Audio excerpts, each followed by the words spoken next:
Alright guys, I'm going to do a video explaining this bloodline a little bit and explaining also why I don't breed them. So these guys look very, very beautiful, and for those of you that don't know what this is a red monster bloodline bearded dragon. It is no morph, it's not het for anything. I proved him out this season. He was pos het hypo trans. I proved him out. He's not hypo or trans. This is just a normal non-morphed bearded dragon, very, very saturated with dark red. Believe it or not, this isn't black or a nervous color. A lot of people on the internet like to call it a nervous color. These have exploded in the United States in the last 24 months, and a lot of people are wanting to sell bearded dragons because of these, because they see a retail tag on them for $1,500 to $2,500. What they don't understand is that these animals have been line bred very, very strongly, and they don't have the most sound health right now. They have a lot of immune system deficiencies. They have early signs of cancer. Very, very extreme. I don't even know what to call it. I had a female before I got Apocalypse. This is Apocalypse, everybody. Sorry, I'm just starting to do all these extended videos and with all sorts of information in them. So I sometimes I forget things, and I have to, remember everybody doesn't know what I know. So yeah, this is Apocalypse, and this is my male, guys. Before him I got a female, and she actually passed away. She had bone cancer, and she was only 4 months old. And I've never even heard of that or seen something like that in a bearded dragon. But the reason I don't breed them is because of that. I'm outcrossing these animals with other reds that need to be outcrossed as well, back to normal animals, and then I'm resaturating them. So I'm just giving them a sound place to anchor back to and start from. These animals were part of a project of an American breeder. I'm not going to mention his name. Around 2011, they were exported to Asia, where they were extremely heavy in line breeding. And they took siblings to siblings, siblings to parents, grandparents to nephews, to cousins, to uncles, all that stuff. So what you're looking at is an extreme case of inbreeding and incest, forced on by breeders that were trying to capitalize on making money off Americans. Anybody that's selling these wants to capitalize on it as well. I actually put these animals first, and I'm putting their health above my wallet, as any other breeder should.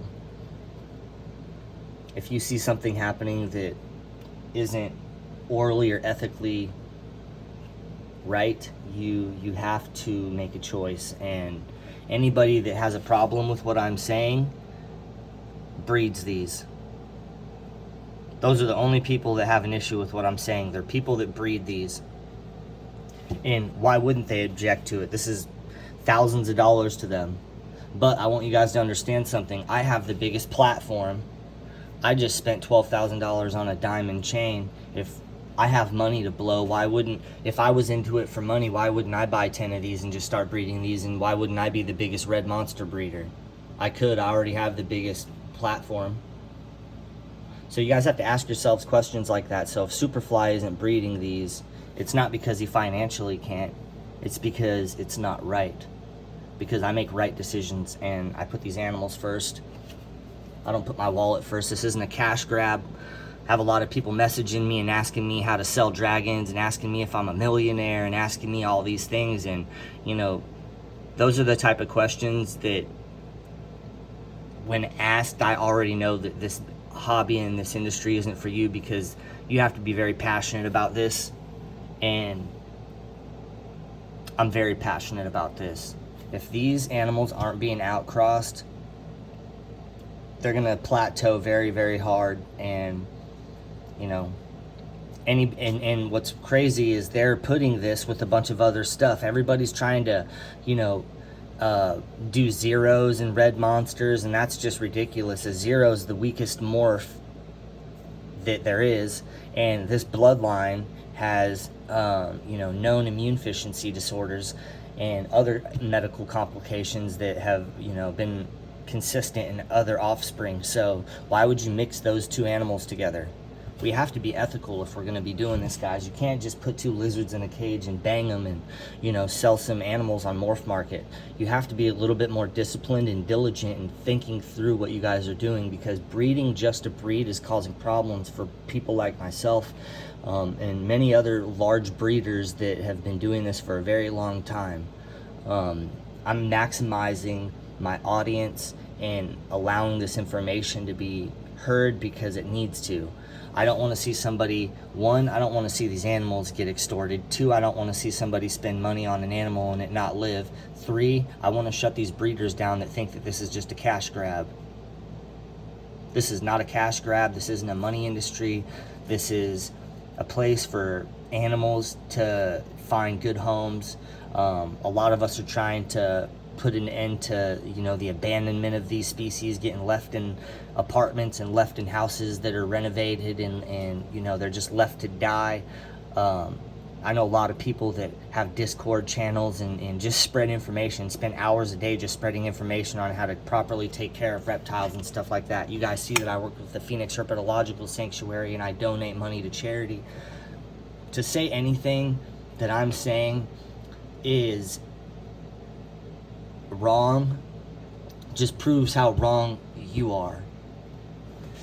If I'm speaking the truth and where I'm coming from is a humble place and it's about the animals, it can't be a lie. I'm not a tree-hugging hippie. I genuinely believe that you can make money in this industry by being passionate about these animals and breeding the correct way. I also know that you can extort these animals and not do things the right way, and you can make way more money. And that's the problem. You guys have to be ethical, and you guys have to really question yourself and ask if what you're doing is the right thing, because if it's not, you need to adjust your approach.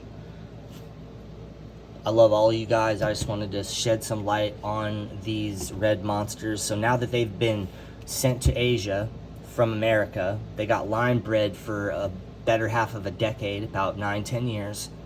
They've now made it back into the United States after being heavily incested. Now you guys are mixing the blood of these with blood that Americans have been closed off and using closed colonies for the last decade. While these were getting bred to each other and their family members, American breeders have been outcrossing and cleaning things after the huge saturation of translucent whiplets and zeros into everything. Everything got triple-headed and quad-headed out, and those animals are having issues now. So we have to clean everything. There has to be a cleansing process. We have to clean these animals out. All of them need to be outcrossed and cleaned, and then we can introduce them back to each other. And what's the crazy thing is this wouldn't even take long. It'd take like 2 or 3 years. What is that on the large grand spectrum of things? If people keep breeding the way that they are, these animals are going to continue to decline. They're going to have neurological issues. They're going to have structural issues, along with many other medical issues. And possibly they won't even be around in the capacity that they are today in the next 15-20 years. That's the truth.